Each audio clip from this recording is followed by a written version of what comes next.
My college years were some of the best years of my life. Don't get me wrong, I'm very happy with the life I live, but my memories of those 4 years are eternal.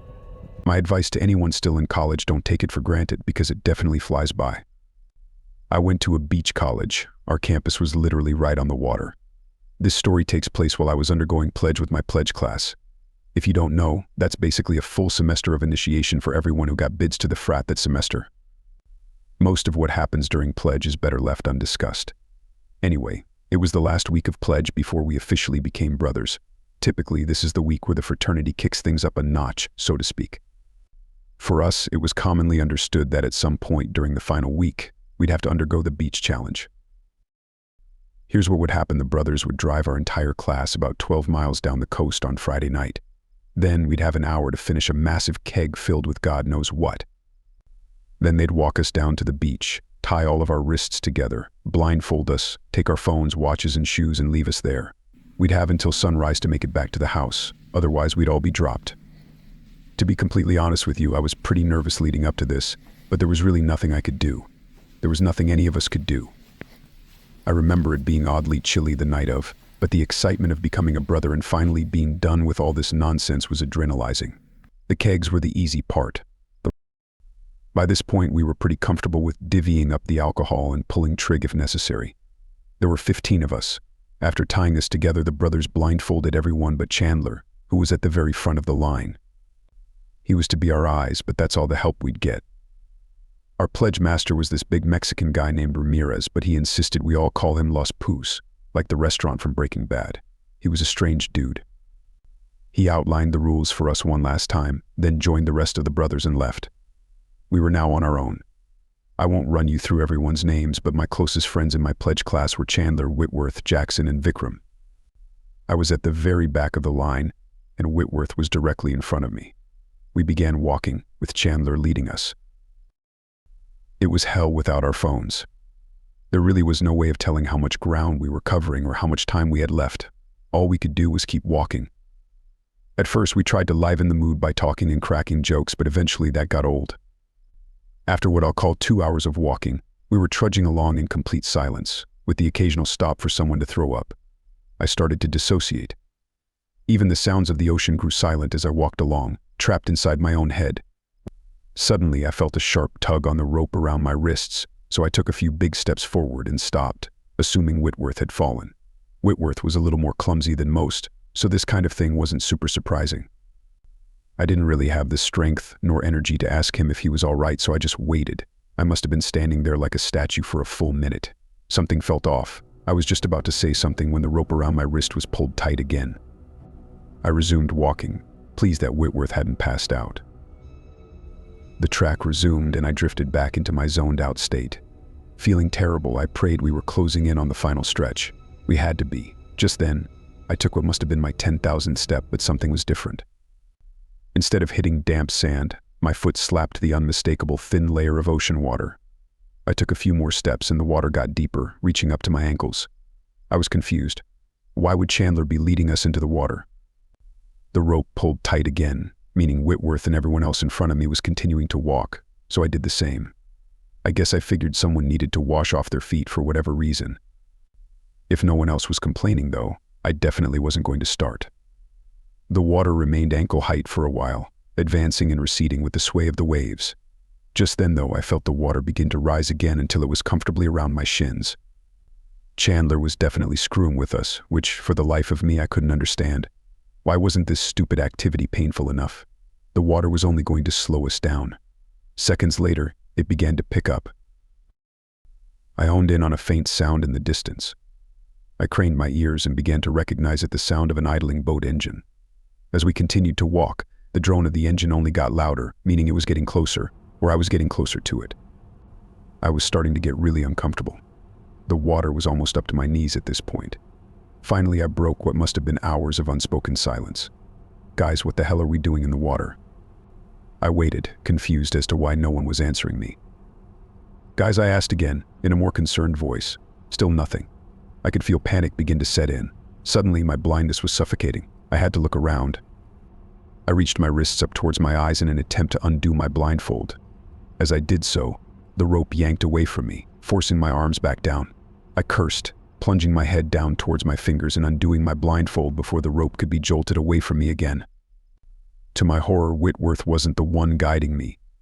Instead, I found myself staring at a random middle-aged man holding the frayed end of the rope tied around my wrists. I stared in shock at the severed rope in his hand, and that's when I realized what had done the cutting. A long, rusty kitchen knife sat in his left hand.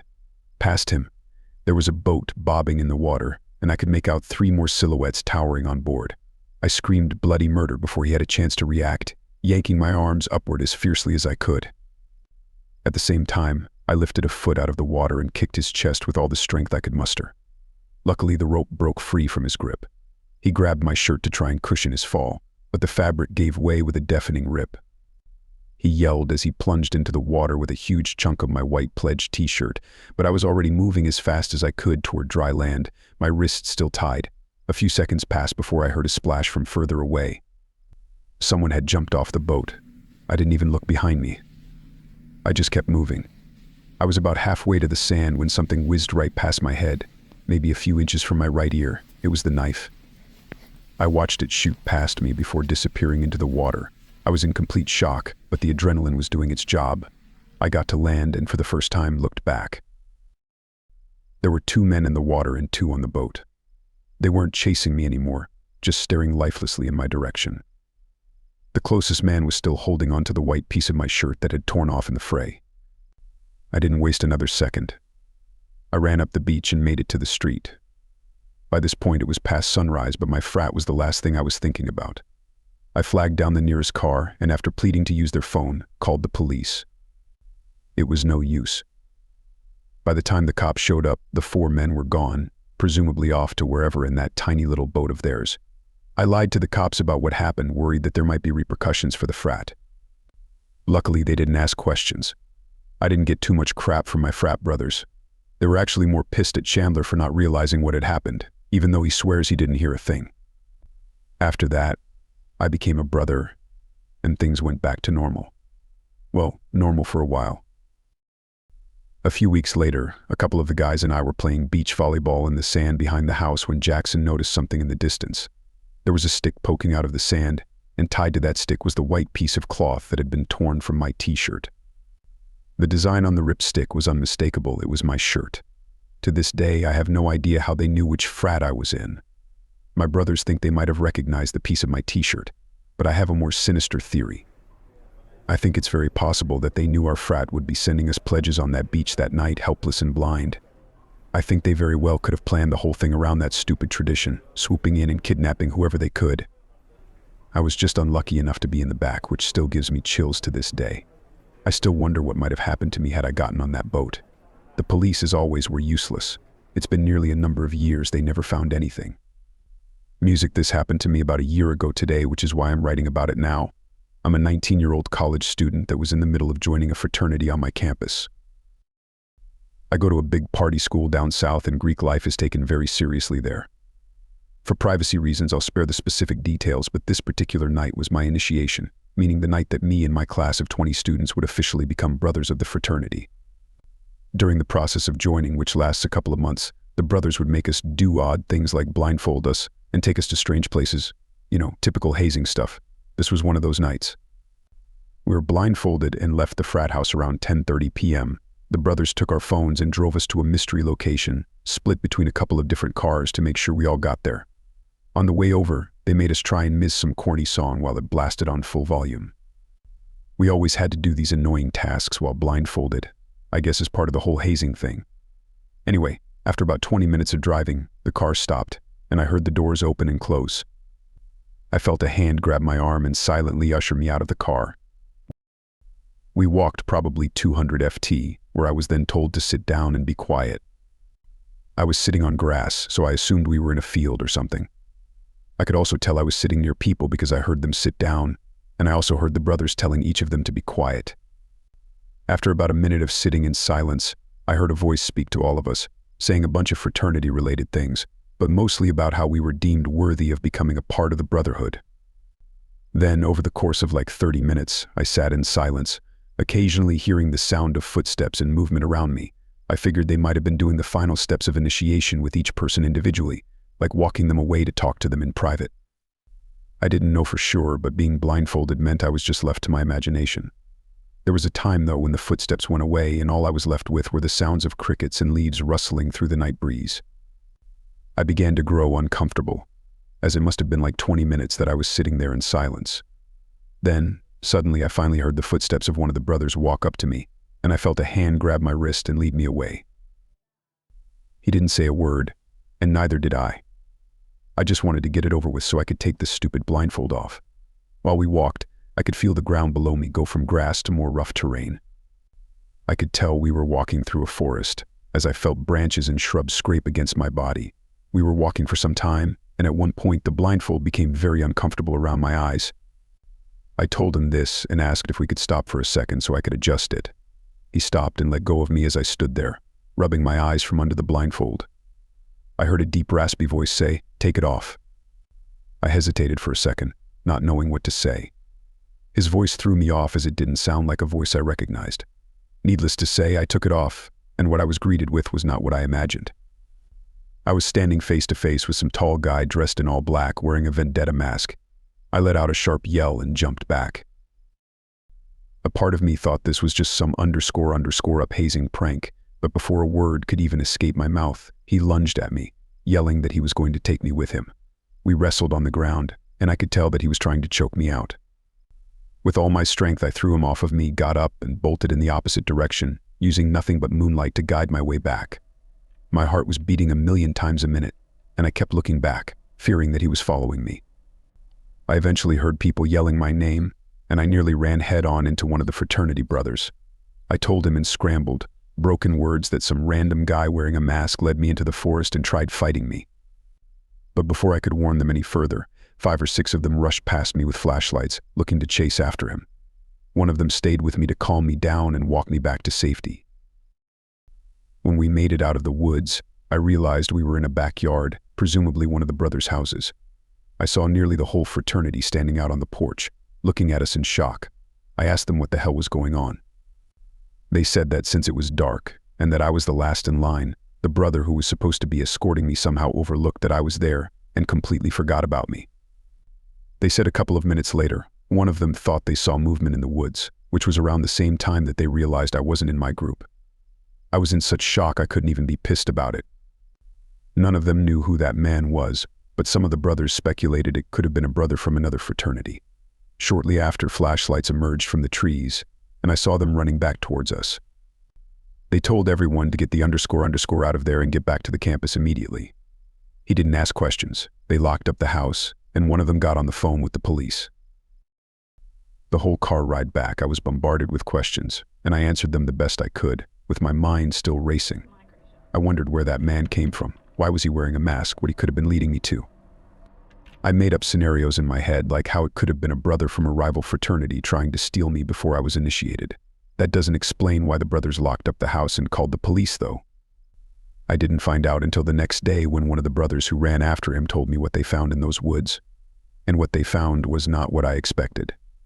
As they were running, they saw a light in the distance. They grew silent when they got closer. They realized it was a bonfire in the middle of a clearing. Standing around the fire were several people dressed in all black and wearing white vendetta masks, chanting and throwing things into the fire. One of the brothers stepped on a loud branch, causing all of the masked men to turn and face them. They froze up like something straight out of a horror movie. The mysterious men suddenly started running in their direction. They fled and made it back, where they told everyone else to leave and called the police. It seemed as though we somehow walked ourselves into some cult ritual meeting of some sort. I couldn't sleep for many nights after, and I tried my best to rid my mind of the situation. However, something that I heard from the fraternity a few days later sent shivers down my spine. While a few of them were playing football in the backyard of that same house, they found a white vendetta mask hanging from a tree nearby. They called the police, and the cops took it for evidence and examination. I'm not sure if those guys were ever caught or if the police even made anything of it. I'm also not sure what the hell those weird people were doing in those woods. I've been thinking about this experience a lot recently, and I'm glad that I was left with nothing more than a crazy story. In music, it's been 8 years since I graduated from college. I went to Cooper Union, a small technical school smack dab in the middle of Manhattan. Going to school in New York City was amazing, and I wouldn't trade it for anything. We didn't have many frats back then, so I was sure to join whichever one I could just to ensure that I'd have parties to go to and whatnot. I was a relatively normal kid, so it wasn't too difficult to get a bid. Most of the pledge events were pretty tame, but I would soon find out what they were compensating for. I hope I don't get in trouble for divulging this story, but it happened so long ago that I figure it's safe to talk about. I doubt my old frat is still making their pledges even do this. I certainly hope they aren't. Anyway, the big thing that we do during our initiation was a subway crawl. I can't remember where exactly this was, but there was an old abandoned subway station that teenagers would typically explore. Our frat would make us enter from one of the active platforms, walk to the abandoned one, take some pictures, and then continue to the next active platform. We'd been given subway schedules to ensure that there was no chance a train would come around while we were vulnerable. We'd have plenty of time to get onto the abandoned platform, wait for one train to pass, and then make it to the next station. I know what you're probably thinking, but no, we didn't have to run from a train. The route was planned pretty well, and we all had a lot of leeway when it came to traversing the track. All we had to do was avoid the dangerous third rail, and we'd be okay. I had been a big fan of urban exploring before college, so this was honestly more exciting than nerve-wracking for me. It was some random weekday at like 3 a.m. when our frat brothers made us go down into the subway. I'm pretty sure they picked this time because trains were very infrequent, and we'd be protected at all costs. There were about 10 of us. I'm telling you, it was a pretty small school. You don't need to know everyone's name, but I should mention that my closest friend in my pledge class was an Albanian dude named Arker. He's the funniest guy you'll ever meet. My friends and I always said he should try and do stand-up comedy. He also smoked a crap ton of pot, which is important for this story. The group of us made our way into the subway, unscathed. Arker and I brought up the rear because everyone else was too scared to do so. It was really dark in there, and our frat brothers had only given us 2 flashlights to share. Those flashlights and a single cheap film camera were all we had. At first, I was entrusted with one of the flashlights for being in the back, but I quickly gave it up to one of my pledge brothers who was whining about not being able to see. Not even 30 seconds into the walk, and Arker had his first genius idea. He pulled out a pre-rolled joint from his jacket and grinned, motioning for me to stop. "I don't have enough to share," he whispered, flicking his head in the direction of the other guys who hadn't noticed what we were doing. I gave him a look, but he just rolled his eyes and lit the joint. He took a deep puff and passed it to me. What was I going to do? It wasn't like I could tell him to stop. I took a drag and handed it back. We continued like this for a few minutes, the train tracks illuminated only by the faint glow of our only flashlight. Then, out of nowhere, we heard a low rumbling. I felt my blood run cold as my frat brothers ahead of us stopped dead in their tracks. "Shit," someone said under their breath. We all froze, unsure of what to do. It was too late to run to the platform behind us. The rumbling got louder and louder and louder, and I felt a bead of sweat run down the back of my neck. It sounded like the roar of an incoming train. We had nowhere to go. The guys at the front of the pack started sprinting towards the next station, hoping to make it in time. Arker and I took off after them, fear gripping our chests. I prayed that we would make it in time. Just as the rumbling reached its peak, I heard the sound of a train horn blaring. The headlight of the train illuminated the dark tunnel, casting long shadows on the walls. I felt a wave of relief wash over me as we reached the next station and scrambled up onto the platform. We all collapsed onto the ground, panting and sweating. "Holy shit," someone said, breaking the tense silence. That was too close. We all nodded in agreement, still trying to catch our breath. Arker and I shared a knowing glance, the adrenaline still coursing through our veins. "That was insane," he said, a wide grin spreading across his face. "Let's do it again," I laughed, shaking my head in disbelief. "You're crazy, man," but deep down I knew that I wouldn't trade that experience for anything. It was one of the most thrilling nights of my life, and I was grateful to have shared it with my friends. Music, all right, that's enough stories for today.